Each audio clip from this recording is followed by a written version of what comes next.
Good day and greetings to all. I'm Professor Pamela Bejdić and I'm coming from Bosnia and Herzegovina, from University of Sarajevo Veterinary Faculty. And I will talk something about 3D technologies that we use currently at my faculty. I'm coming from Department of Anatomy and Histology, and my faculty, first of all, I want to talk something about history of development of my faculty and alternatives that we use today. As you see on this slide, my faculty has been established 70 years ago, and since then we try to make big anatomical collections of different models, simulators, etc. And that is especially, we are involved in alternatives last 20 years. Our professor, probably some of them heard for him, is Professor Ibrahim Arnautovic, and my colleagues Maida Šabeta will later spoke about my professor, how invented some alternatives and how bring them to my faculty. In recent 20 years, we start to create our own alternatives. Firstly, we introduced the corrosive cast technologies. You all know that technologies for blood vessels and surgical procedure is very well. Also, we have some old techniques called dry specimens, foam specimens, plastination. Thank you to International Organization. We have one small laboratory for plastination. And last, we also provide some commercial anatomical models. These are the models that we use every day at our classroom, besides some old formalin classically specimens, but we try to reduce and even exclude totally the use of formalin specimens. And this is the reason why we want to implement alternatives in all levels of anatomy education. On this slide, you have models from corrosive cast, plastinated models, some models that are commercially available. Also, there is some plastinated specimens. The plastination, you all know, it's very good technique, new technique, but for many countries, and especially for Bosnia and Herzegovina, it's very expensive to produce this one model. You need special laboratory and special silicons.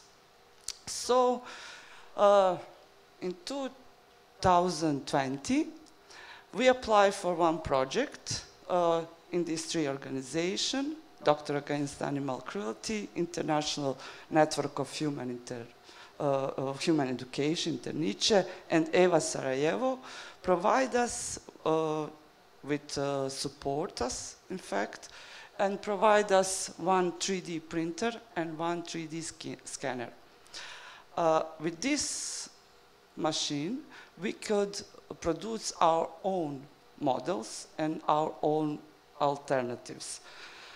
You see, it was 3 years ago, in the middle of the COVID situation, where we have closed faculties, and we were, like many teachers, in challenging situation, how to obtain our education on online system, on different ways how to present the students who are not be able to come to faculty, our anatomical teams. So, what we done?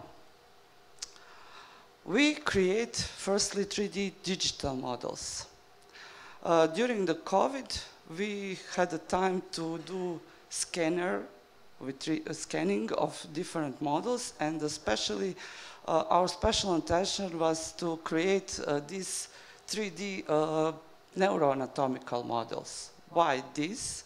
Because during the anatomical class, most of the specimens of brain and the spinal cord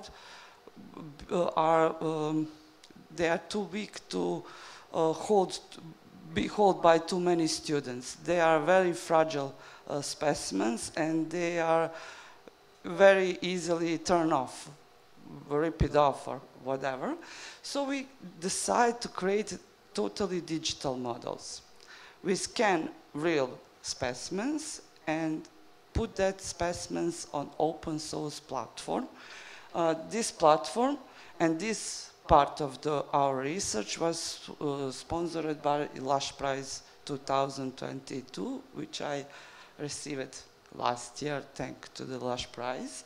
We could obtain this platform. This platform is so-called Sketchfab platform. It's open source platform. Everybody in this room can use it. It's open 24 hours. And you have, this platform is the largest base of the 3D models. Most of them are from industry, different kind of industry, and some are from anatomy. Our faculty released 4, I think, neuroanatomical models in this platform. These are that model. Please, can you click on the slide? The model is available to everybody, and it can be rotated. We even label it with a special structure that we want our students know very well. And this model is one of the 4.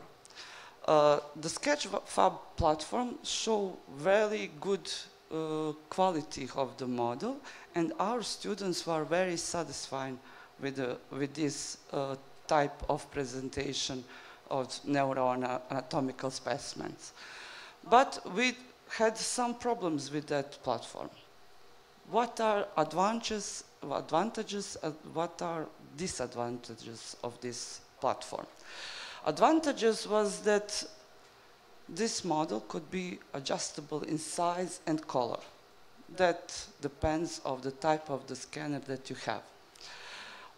The model is on this platform always available. During the COVID, it was great because our students in the middle of the night could open that model and learn anatomy. Also, the model was non-toxic at all. Really a very good visibility, easy to manipulate. You can rotate the model in every direction, click on the structure that you want to see, and even get the name of the structure. But the name of the structure, the labels were limited. For one model, we can mark only 10 structures. To mark more structures, on brain, for example, you have on the base of the brain, you have 12 nerves. We couldn't label all 12, so we need to pay. Okay, we go to premium account, we paid, and now students have everything what is necessary for them to learn.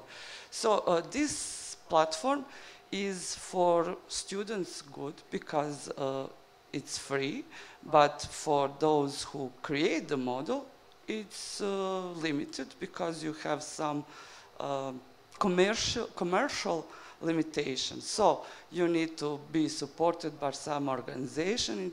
In this case, we were supported by Lush Prize to obtain a premium account and to manage to obtain more physiology labels. Disadvantages was the cost and the quality of scanners. We had low-cost scanner, but it was good that our scanner could provide 3D images in color. Today, on commercial market, you have different types of scanners. The scanners could be range from a couple of dollars to, I don't know, $50,000. And not all scanners are good for anatomy. We later make cooperation with some of our non-government organization who work with scanners, and we saw that some very expensive scanners could not obtain good 3D images for anatomy. Why? They create 3D picture but black and white, so you don't see anything what is important there. Or they create only graphical 3D images and you can print it, but you cannot see real images. So when you obtain a 3D scanner, you must watch very carefully which type of the color and resolution it's provide. Another disadvantage is platform. The Sketchfab platform is only that we know that is open sources for students, and even on that platform you can create your own class. But as I said, mentioned previously, for students it's for free, and for teachers is not. So teachers need to be supported by faculty or project. And the third disadvantage is education. But whose education? The people who work with 3D scanner and 3D printer need to be educated. Why? It's not that just click on the button and you will get the model.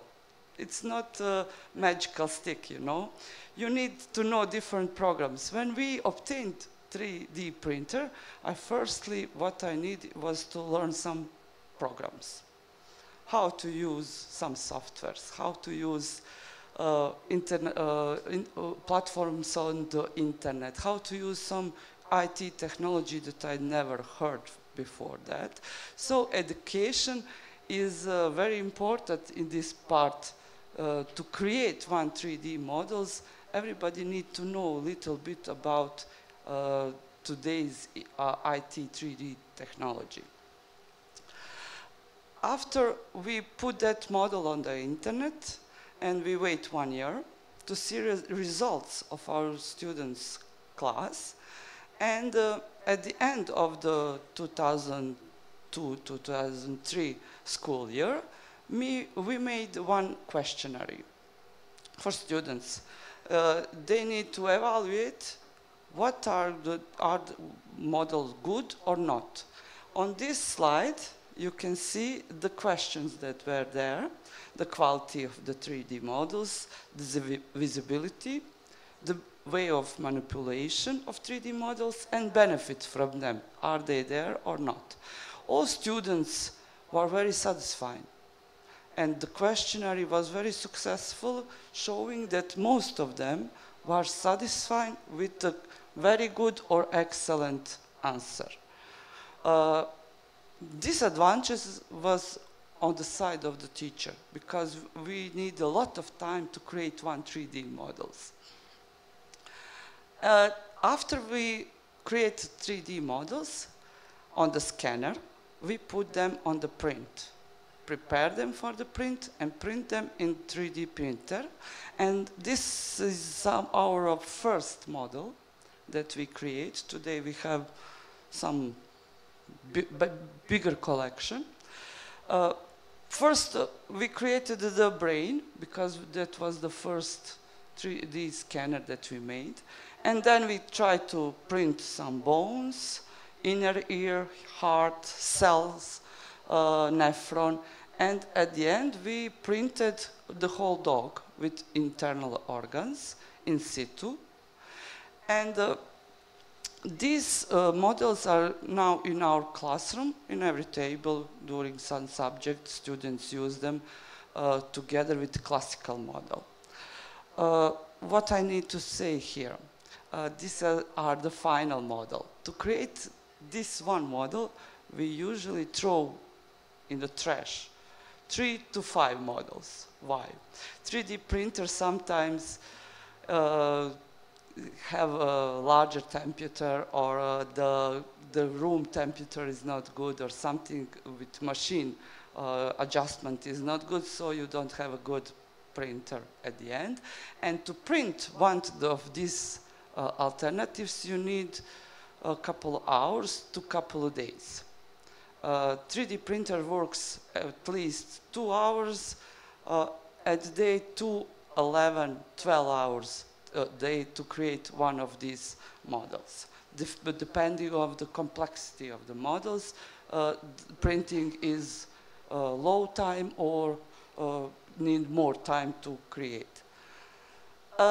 This collection is also printed based on that 3D scanner neuroanatomical models, and today this collection is totally in our classroom, replace the classical formalized specimens. In the neuroanatomical part, we don't use anymore any formalin specimens in our class, and our students are very satisfied with this model, and when they go home, they can use that 3D digital models on Sketchfab platform. Also, we made a questionnaire to see advantages and disadvantages of these models, and for 3D printed models, we can say they are also adjustable in color and size. They are easy to reproduce. When you create one model, you can reproduce him whenever you want. Just then you can press the button and the model will go out.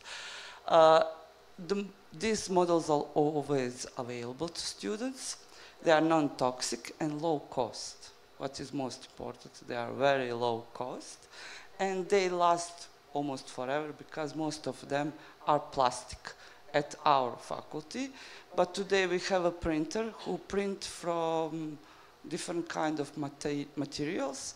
Even today are in developing a printer bioprinter, so-called bioprinter, who can create small organs, organoids, etc. And disadvantages, the most important was that for creation of one 3D model, you need a time. It's not that just to press the button.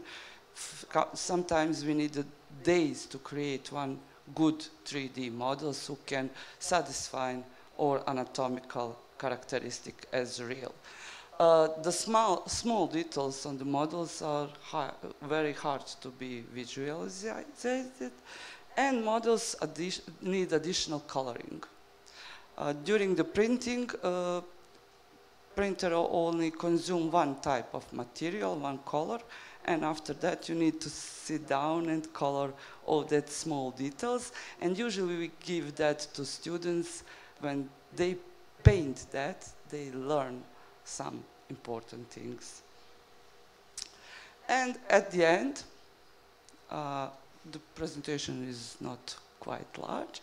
At the end, I can say we all live now in the digital era. We need to use how to apply and introduce these technologies in education. It's a smart tool, and I say we as a teacher need to evolve and to follow that rapid digitalization of the world. Especially 3D world today is in expansion.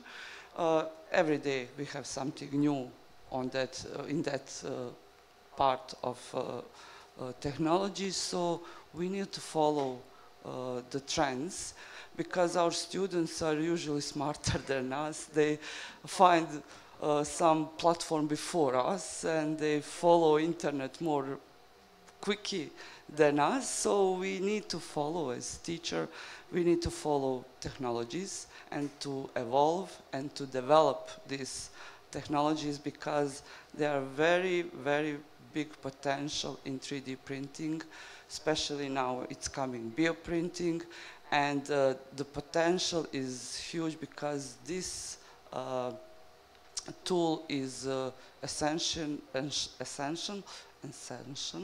because we can create custom-made models for our needs. We don't need to buy them. We just press that button and have a model who is very good in our classroom. So, at the end, thank you.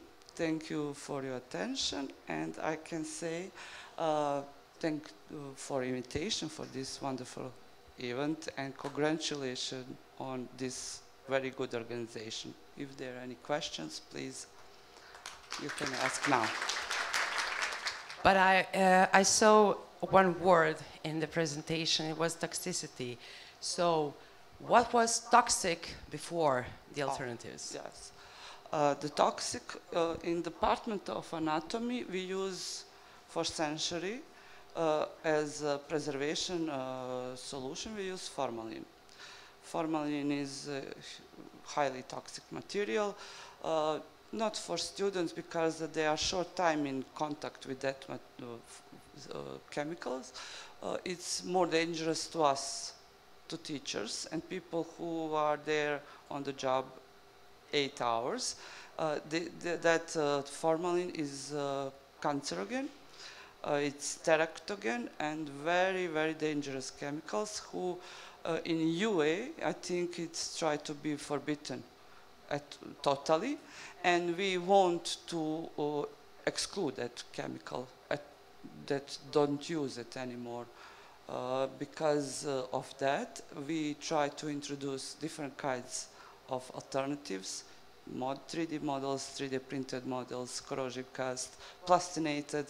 Everything is better than formalin-injected specimen because many of my colleagues die because of the formalin.